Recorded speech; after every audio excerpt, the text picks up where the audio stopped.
কয়েকদিন বিরতি থাকার পর শুক্রবার পূর্ব বর্ধমান জেলার শহর বর্ধমানে জেলা প্রশাসন ও পৌরসভার উদ্যোগে উচ্ছেদ অভিযানে বুলডোজার চলল। এদিন বর্ধমান পুরসভার সামনে থেকে জিটি রোড ধরে বীরহাটা মোড় পর্যন্ত এদিন উচ্ছেদ অভিযান হয়। এদিন বেশ কিছু এলাকায় ব্যবসায়ী উচ্ছেদের বিরুদ্ধে ক্ষোভ উগরে দেন। এদিন বেশ কিছু এলাকায় ব্যবসায়ী উচ্ছেদের বিরুদ্ধে ক্ষোভ উগরে দেন। উচ্ছেদ অভিযানে উপস্থিত ছিলেন বর্ধমান পুরসভার পুরপতি পরেশ চন্দ্র সরকার, এসডিও সদর তীর্থঙ্কর বিশ্বাস, পুরসভা সেক্রেটারি জনরঞ্জন সেন, আধিকারিক তাপস মাখর সহ পুরসভার কাউন্সিলরবৃন্দ। পৌরসভা থেকে বীরহাটা পর্যন্ত জিটি রোডে যারা অবৈধভাবে ফুটপাথের উপরে রাস্তায় ব্যবসা বাণিজ্য করছিলেন এবং মানুষের চলাচলে অসুবিধায় যানজট তৈরি হচ্ছিল, দীর্ঘদিন পর্যন্ত ফুটপাথ দখল করে রেখেছিলেন, সেইগুলো আমরা অনুরোধ করতে করতে এগোচ্ছি যে আপনারা ফুটপাথ ছেড়ে দিন, রাস্তায় বসা বসাতে এবং সরকারি জায়গা দখল মুক্ত করে।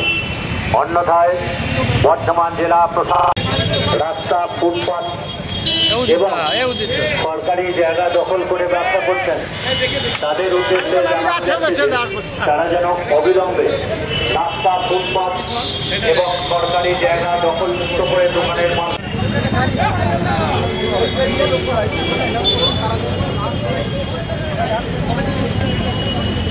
বর্তমান পৌরসভার পক্ষ থেকে সকলকে অবহিত করা যাচ্ছে।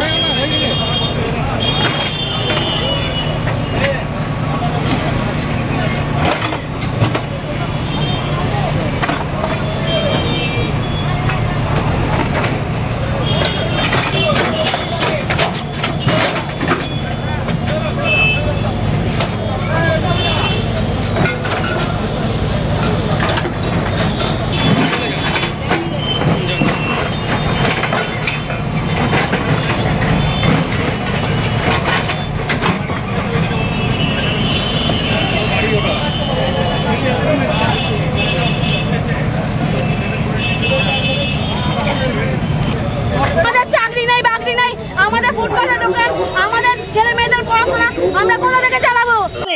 মমতা ব্যানার্জি একবার হয়েছে 500 টাকা করে দিয়ে দিদিকে বিশাল কিছু কিনে নিয়েছে নাকি? পারবে ওই টাকাগুলো দিতে? আমাদের মানুষ খাবে কি?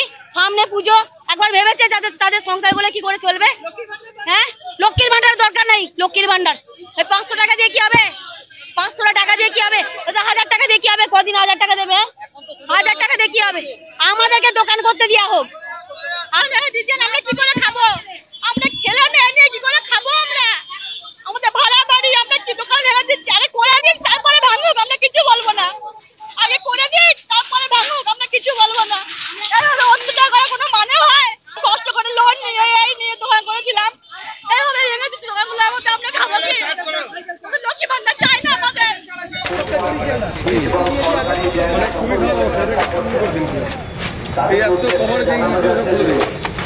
তারা যেন অবিলম্বে রাস্তা, ফুটপাথ এবং সরকারি জায়গা দখল বর্তমান জেলা প্রশাসন এবং বর্তমান পৌরসভার যৌথ অভিযানে রাস্তা, ফুটপাথ। বর্ধমান থেকে তন্ময় ঘোষের রিপোর্ট, আনন্দ বার্তা।